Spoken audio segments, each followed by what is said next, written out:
देखो बहुत इंपॉर्टेंट एक क्वेश्चन बनता है, उसको मैं बता रहा हूँ। समतल दर्पण उस दिन हम तो बताए थे ना, ऐसे दर्पण जिनकी परावर्तक सतह फ्लैट होती है, चपटी होती है, ठीक है, उसको कहते हैं समतल दर्पण। ठीक है, अब समतल दर्पण द्वारा प्रतिबिंब बनना पहले हम बताएंगे, ठीक है। और अभी और तो सब सीखना ही है इसमें। समतल दर्पण द्वारा प्रतिबिंब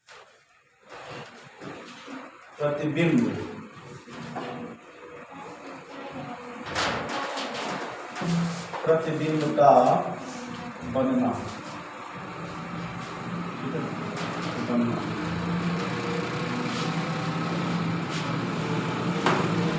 समतल दर्पण द्वारा प्रतिबिंब का बनना।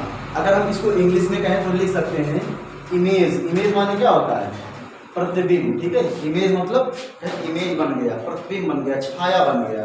इससे हमारा छाया धूप में बनता है नहीं बनता है? तो वही तो इमेज फॉर्मेशन, इंग्लिश में लिखेंगे इमेज फॉर्मेशन बाई माने द्वारा, by plane mirror, plane mirror. ठीक है, image formation by plane mirror, समतल दर्पण द्वारा प्रतिबिंब का बनना। तो समतल दर्पण पहले बनाएंगे। ये हमारा है समतल दर्पण। समतल दर्पण जो होता है इसकी परावर्तक सतह फ्लैट होती है या चपटी होती है। ठीक है, तो इसके किसी एक सतह पर हम पॉलिश कर देंगे, ऐसे पीछे हमने पॉलिश कर दिया। अब ये हमारा बन गया क्या? समतल दर्पण, या इंग्लिश में कहेंगे तो बोलेंगे प्लेन मिरर, प्लेन मिरर। ठीक है, तो इस समतल दर्पण का जो परावर्तक सतह होगा, इधर वाली जो ये सतह है, इसको क्या नाम देंगे? इसको नाम देंगे परावर्तक सतह। अब इस परावर्तक सतह का जो मध्य बिंदु होगा, परावर्तक सतह के मध्य बिंदु को क्या बोलते हैं? ध्रुव बोलते हैं ना, ध्रुव बोलते हैं। अब यहां से एक ऐसे लंबवत रेखा अगर खींच लें तो इस लंबवत रेखा को क्या नाम देंगे? जानते हो आप सभी लोग, मुख्य अक्ष। ठीक है, अगर मान लो कि समतल दर्पण के सामने, ये समतल दर्पण था, इसके सामने कोई वस्तु यहाँ पर रखी हुई है, मान लेते हैं एक मोमबत्ती है। ठीक है, तो इससे प्रकाश की किरण निकलेगी। अभी रूल हम और पढ़ाएंगे इसका। देखो, तो मान लेते हैं कि प्रकाश की किरण चारों तरफ इससे निकल रही है। ये क्या है हमारा? इसको बोलेंगे वस्तु। ये क्या है? वस्तु, मोमबत्ती है, इससे प्रकाश की किरण निकल रही है। समझ में आ रहा ना? अब एक किरण वो जो मुख्य अक्ष के समांतर आ रही है, तो मुख्य अक्ष के समांतर आने वाली प्रकाश की किरण, ठीक है, ये किरण जो है ये क्या है? प्रकाश किरण। अब ये प्रकाश की किरण बताओ मुख्य अक्ष के समांतर है कि नहीं? पहले बताओ। समांतर मतलब दोनों के बीच की दूरी बराबर। देखो, ये प्रकाश की, ये मुख्य अक्ष था हमारा, और ये प्रकाश की किरण है, आपतित किरण है, आने वाली किरण। तो आने वाली जो प्रकाश की किरण होती है उसको हम क्या बोलते हैं? आपतित किरण बोलते हैं। ठीक है, तो अगर समतल दर्पण पर कोई प्रकाश की किरण आपतित होगी जो मुख्य अक्ष के समांतर होगी, तो ये आपतित होने के बाद फिर उसी रास्ते से वापस लौट जाती है। ये ध्यान रखना, क्योंकि इसकी सतह क्या है? फ्लैट है, चपटी है ना। अगर ये अवकल होता है ऐसे, तब मुख्य अक्ष के समांतर आती तो परावर्तन के बाद फोकस से जाती। कहाँ से जाती? फोकस से जाती। लेकिन इसकी सतह क्या है? फ्लैट है, चपटा है, इसलिए जो प्रकाश की किरण मुख्य अक्ष के समांतर आएगी, परावर्तन के बाद फिर उसी रास्ते से वापस लौट जाएगी। दूसरी प्रकाश की किरण जो ध्रुव पर आती है, ऐसे प्रकाश की किरण कहाँ आ रही है? ध्रुव पर। दो किरण, देखो प्रतिबिंब बनाने के लिए हमेशा दो प्रकाश की किरण को भेजना पड़ता है। प्रतिबिंब बनाने के लिए कितनी किरण भेजते हैं? दो प्रकाश की किरणों को हम भेजते हैं। तो अब एक और ये जो प्रकाश की किरण है जो दर्पण के, यस आ जाओ, काहे इतना लेट कर देते हो तुम लोग? बताओ, क्लास का main topic, yes main topic सब चला गया, यस 3:30 कर देते हो, काफी लेट हो गया, समझ लो, टॉपिक छूट गया आपका, सब बता दिए सब। देखो आगे, अब एक किरण जो दूसरी वाली है ये कहाँ पर आ रही है, ध्रुव पर आ रही है। तो ध्रुव पर जो प्रकाश की किरण आपतित होती है परावर्तन के बाद समान कोण बनाती है। बताया गया था आपको, आपतन कोण और परावर्तन कोण बन रहा है। तो इस प्रकार अगर कोई प्रकाश की किरण ध्रुव पर आएगी तो ये परावर्तन के बाद समान कोण बनाती हुई चली जाती है।